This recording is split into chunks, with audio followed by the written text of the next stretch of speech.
Hola, bienvenidas y bienvenidos al podcast Locamente. Soy Juan Pablo Barnechea, coach y counselor, y aquí hablamos de vida, libros y psicología. Para empezar, os voy a contar una pequeña historia en esta ocasión. Resulta que iban 3 beduinos montados en un camello, cruzando el desierto camino del Cairo. Y en un momento, de repente, el pobre animal, abrumado por el calor y el peso, agotado por el esfuerzo, se desplomó sobre sus patas y murió en un instante. Se bajaron del pobre animal los 3 beduinos, y uno de ellos se puso a un lado y, llevándose las manos a la cabeza y arrodillado, lanzaba grandes lamentos al cielo, clamando por su infortunio y la posibilidad de la muerte en aquel desierto. Mientras tanto, otro de ellos había empezado a lanzar patadas sobre el cuerpo del pobre animal, preso de una rabia furibunda y lanzándole improperios, combinándole a levantarse. Al cabo de un rato, cuando ambos beduinos se les agotaron las fuerzas de lamentarse o enfurecerse, se dieron cuenta de que Ahmed, el tercero de ellos, ya no estaba a su lado. Miraron a su alrededor y vislumbraron a lo lejos a Ahmed, que iba ya andando, caminando en dirección al Cairo. ¿Por qué me parece relevante el tema de la queja? Pues porque conecta con el tema que ya vimos en el arte de la acción. Y se me quedó en el tintero esta idea de la queja como sustituto de la acción efectiva, de un lado, y de otro como generadora de una negatividad en nuestro ánimo. Y finalmente, también como causa de rechazo social, porque muchas veces nuestra queja se la arrojamos a los demás de un modo recurrente, de tal manera que acaban por huir de nosotros. Pero vayamos por partes. Tenemos que distinguir que como humanos, que experimentamos emociones, la queja tiene una función de catarsis, ya que nos sirve para aliviarnos al expresar nuestro dolor, nuestra frustración. La vida trae momentos duros de infortunio, en los que un buen lamento tiene exactamente eso, un efecto de alivio, un bálsamo psíquico. Todos acudimos a nuestras amistades para contarles nuestras penas o los conflictos que surgen con nuestras parejas, ¿verdad? Quejarnos un rato de cómo sentimos la injusticia o del comportamiento precisamente de nuestras parejas o de su egoísmo, pues nos equilibra por dentro. Nos alivia sentir la comprensión y el apoyo de nuestro amigo o de nuestra amiga. De alguna manera nos reconstruye un tanto nuestra autoestima. Y de una forma similar, acudimos al psicólogo para quejarnos de lo que nos ocurre, de nosotros, de los demás, de la vida. Y de hecho en la terapia se produce muchas veces esa catarsis al expresarnos. Nos sanamos emocionalmente con lo que sentimos, que nos afecta del mundo exterior y del interior. Y esta es obviamente la queja adecuada, eficaz, pero, y siempre hay un pero en psicología, y este es de los grandes, tenemos que tener cuidado con que este sistema de alivio para las dificultades que sentimos en nuestro día a día, nuestra queja, no la empleemos con tanta frecuencia que, como decía antes, sea un sustituto de la acción real. Y es que quejarnos es parecido a rascarnos. Cuando algo nos pica, la primera vez que nos rascamos produce alivio, pero como provoca una sensibilización en la piel, se incrementa el picor y volvemos a rascarnos. Es un círculo vicioso. Para no despistarnos mucho, vamos a tratar de contornear bien el concepto de queja, dado que muchas veces empleamos este término como sinónimo de reclamación, crítica, reivindicación o reproche. En el fondo de una queja está el juicio o la creencia de que las cosas no son como deberían ser. Es decir, no se acepta que las cosas no sucedan conforme a nuestros deseos. Y tiene la forma de expresarnos quejosamente a alguien, sea este real o imaginario. Puede ser otra persona o un dios, o incluso el universo. Históricamente, como señala el filósofo Julián Baggini, la queja ha sido útil para poder avanzar la sociedad y para superar injusticias sistemáticas. Incluso la queja tiene una notable función como aceite social, ya que nos sirve como medio de conexión con otros humanos, provoca confluencia y sensación de compartir una vida que incluye tantos problemas y dificultades. Pero Baggini añade que hoy en día la gente tiende a quejarse de las cosas equivocadas por razones equivocadas, de tal modo que la queja se ha degradado. Lo que me interesa compartir con vosotras y vosotros es el de tratar de descubrirnos en la trampa psicológica que creemos que estamos haciendo algo cuando solo abrimos la boca para quejarnos o para criticar una situación o una persona, porque sentimos y consideramos que esto es improcedente o no debería ser así, tal y como está sucediendo. Me estoy refiriendo a la caja inútil, como pasaba en el cuento de los 3 árabes, porque quejarse del azar, de la meteorología, de cómo funciona la naturaleza o el universo es un gasto de energía psíquica y emocional errónea. Por supuesto, siempre recordando que tenemos derecho a una pequeña cuota de queja y de lamento, para nuestra catarsis, como decíamos al principio, pero contenida, porque si es excesiva ya no va a ser útil para nosotros. Pero es importante señalar que aceptar el funcionamiento natural de la vida y nuestra imperfección y la del universo no implica hacerlo pasivamente. La idea entonces no es deja de quejarte, simplemente, sino quéjate de aquello que realmente puedas cambiar y ponte en acción. Sigue a pie, camino de El Cairo, que es lo único que puedes hacer por el momento. Porque es que además de no hacerlo así, nuestras quejas van a derivar a la resignación y en su peor versión, porque la queja entonces pasa a convertirse en una mera excusa para no hacer nada. Total, ¿para qué? Nos decimos, ¿no? Porque es que la queja solo es catártica, verdaderamente cuando se da en situaciones en las que el cambio a través de nuestras acciones no es posible. ¿Vemos esto? Porque es que ser conscientes de cómo operan en nosotros nuestras quejas nos ayuda a realizar una limpieza psicológica. Porque la inercia quejica tiende a apoderarse con facilidad de nuestra mente y al final agota nuestras reservas emocionales. Aquí quisiera hacer un pequeño inciso para diferenciar la queja como reclamación, como protesta, que consistiría en una llamada de atención sobre algo que no es como debería ser, es decir, algo que sentimos y vivimos como injusto de algún modo, y que incorpora claramente una petición para reparar algo o una solución a un problema. En este sentido, para ser adaptativa y eficaz la queja, deberá ser formulada de manera no violenta, de forma específica, con un contenido claro y dirigida a la persona o instancia adecuada para atenderla.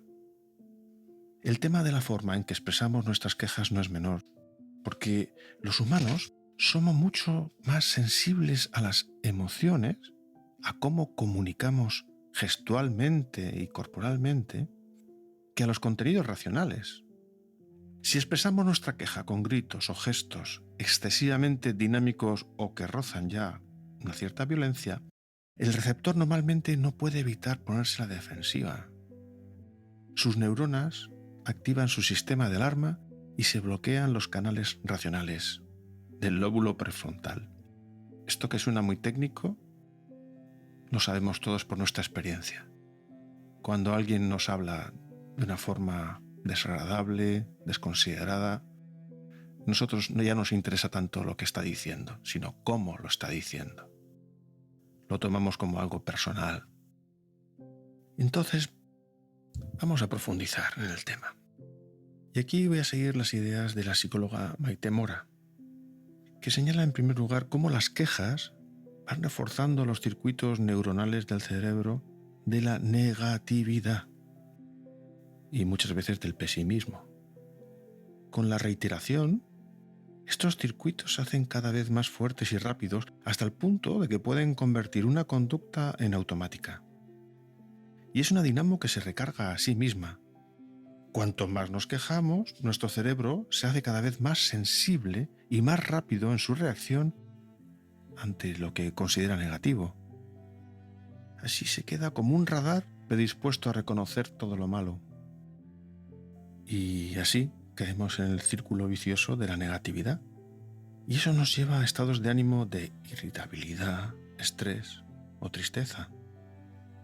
Y aún peor, estas emociones generan hormonas como el cortisol, que siendo esta esencial para la acción cotidiana, cuando se produce en nuestro cuerpo en grandes cantidades y con una presencia continuada, es muy perjudicial para nuestra salud, porque baja nuestras defensas y puede generar hipertensión inclusive. Esto con respecto a las malas consecuencias internas de una queja en nosotros de forma incontrolada. Pero es que también puede tener consecuencias de orden social, porque las personas acaban por alejarse o mantenerse a distancia de aquellas otras personas que se están quejando habitualmente. Y es que los humanos somos propensos al contagio emocional, a través de las llamadas neuronas espejo, por las que reconocemos y reproducimos en nosotros las emociones ajenas, como la tristeza, la rabia, la alegría. Y también se conoce como empatía, que como sabéis viene del griego y que significa en el mismo camino. Nos ponemos en el lugar del otro. Es decir, los estados de otras personas que se quejan también calan en nosotros. Y si no somos confluyentes con esa queja, cosa muy frecuente socialmente, nos pasa al contrario. Experimentamos aversión al contacto con el quejica recurrente. Nos acabamos por alejar de esa persona. Aquí me enfrento a mi propia paradoja, porque yo me suelo quejar de la gente que se queja habitualmente. E incluso podría ser posible que sea una de las razones que motivan la publicación de este podcast. Reconozco que la queja ajena, aquella que se hace sin una petición asociada o que es quejarse por quejarse, me provoca irritación. Así que yo también tengo aquí mi propio trabajo terapéutico por hacer. Entonces, ¿cómo cambiamos esta dinámica cuando sabemos que es perjudicial para nosotros? Pues dejando de alimentar los circuitos de la queja, entrenándonos primero en la observación de nuestro pensamiento para detectar cuándo se genera una queja. Y nos preguntamos, ¿de dónde viene? ¿A dónde apunta? ¿Podemos hacer algo al respecto? ¿O es un alivio catártico? Y esto conecta con un punto de anclaje vital relevante. ¿Cuál es nuestra actitud vital respecto a las decepciones normales que trae el día a día? ¿Cómo llevamos y enfrentamos el que las cosas se estropeen, ya sean electrodomésticos, el coche, o que se rompan cuando algo se cae por efecto de la gravedad? ¿Cómo reaccionamos ante cosas inevitables como la lluvia o el viento, los atascos o los accidentes fortuitos? ¿Cómo las manejamos ante las decepciones que inevitablemente nos van a provocar los demás y con nuestras expectativas frustradas sobre lo que esperamos de ellos? En los últimos años trato de observar mis quejas y trato de tomar conciencia del sentimiento que ha surgido por una decepción, una frustración, y veo cómo nace en mí la irritación, o incluso el enfado, o la sensación de injusticia, ¿no? Y veo si estoy empujando el río de lo que es. Es una expresión budista, pero muy representativa, porque paso a ver mi lucha interna, rechazando lo que ya ha sucedido, resistiéndome inútilmente a aceptar lo que o no tiene remedio o lo que implica una serie de cambios en mis expectativas, en mi agenda, en lo que tenía pensado. Y la verdad es que unos días tengo más éxito conmigo mismo que otros. Pero el proceso que trato de seguir y que os propongo es el siguiente. Me dejo un tiempo de asentamiento corporal de la frustración que estoy sintiendo, me dejo precisamente sentir pues, el cabreo, la irritación, me quejo de la mala pata, de la inoportunidad del problema, si algo se rompió o alguien me falló. y veo cómo me está fastidiando lo que ha sucedido. Pero paso a ver qué se puede hacer al respecto, si es que se puede. Hay un paréntesis. Tenemos que estar atentos, tanto si lo hacemos nosotros como si nos lo hacen a nosotros, el de utilizar la queja para excluirse de responsabilidad para actuar. Es decir, trasladando la culpa a los demás, a los otros. De modo que me estoy quejando del otro para no afrontar mi propia inacción. Y esto es muy habitual en entornos de pareja, familiares y laborales. Entonces, ¿cuáles son los beneficios de dejar de quejarnos? Si contenemos a nuestras quejas inútiles, mejoraremos nuestro estado de ánimo, nuestro humor y nuestra salud. En segundo lugar, al volvernos conscientes de la dinámica de nuestra queja, pasamos al modo resolutivo. Si la cosa no tiene solución, dejaremos de quejarnos y aceptamos la situación. Si hay posibilidades de cambiar algo, pasamos a la acción, con lo que además conseguiremos mejorar nuestro ánimo y satisfacción, como vimos en el arte de la acción, por el mero hecho de actuar, de hacer lo que está en nuestra mano. En tercer lugar, si somos quejicas sociales, nuestras relaciones van a mejorar mucho, porque los demás van a dejar de huir de nuestra compañía y de nuestra conversación. En cuarto lugar, vamos a disminuir la aparición de emociones negativas, tales como los celos, la envidia, la tristeza o el nerviosismo. Y por último, el dejar de quejarnos fomenta nuestra propia responsabilidad sobre lo que hacemos o no, dejando de culpar a los demás. ¿Vemos todo esto? ¿Nos compensa? Yo creo sinceramente que sí, y mucho. Entonces, pongámonos un tiempo de observación de nuestras quejas. Y si podemos, pues también incluso a dieta de las mismas. Vigilemos nuestra forma de hablar a nosotros mismos y a los demás. Vamos a detectar si estamos informando de una forma objetiva y neutra de lo que nos pasa, o es más bien un tono abatido, resignado, frustrado. Y indagar qué se espera precisamente de esa expresión. Como decíamos al principio, ¿cuál es la finalidad de lo que estamos expresando? ¿Es una catarsis? ¿Es una forma de confluencia social? ¿Lo tenemos controlado? En estos casos la cosa, digamos que es buena para nosotros. Pero ¿y si es la queja la que nos arrastra y nos lleva? Porque la queja buena finalmente sería aquella que propone soluciones activas. Al emitir la queja, tratemos de añadir un complemento, una proposición. Decimos, ha sucedido algo que no me gusta y además yo voy a... Es decir, no nos quedamos en el mero enunciado del análisis de algo que ha quedado negativo, sino que enseguida lo conectamos con aquello que sería positivo para nosotros, la parte que quedaría en nuestra acción. En otro podcast sobre la pareja desarrollaré este tema para diferenciar entre quejas y críticas, dado que en las relaciones personales es donde todos tenemos tendencia a patinar, y yo el primero. Y empleamos formas que en vez de ayudarnos nos atascan aún más. Ha sido un placer compartir con vosotros y vosotras un episodio más de lo que nos importa, de la vida, los libros y la psicología. Os ha hablado Juan Pablo Barnechea, coach y counselor, en el podcast Locamente. Os recuerdo que podéis suscribiros al canal en las plataformas más populares, Spreaker, Spotify, iVoox. Y también podéis encontrar todos los capítulos anteriores en mi web, locamente.es. Espero vuestros comentarios. Un abrazo muy fuerte. Hasta el próximo episodio.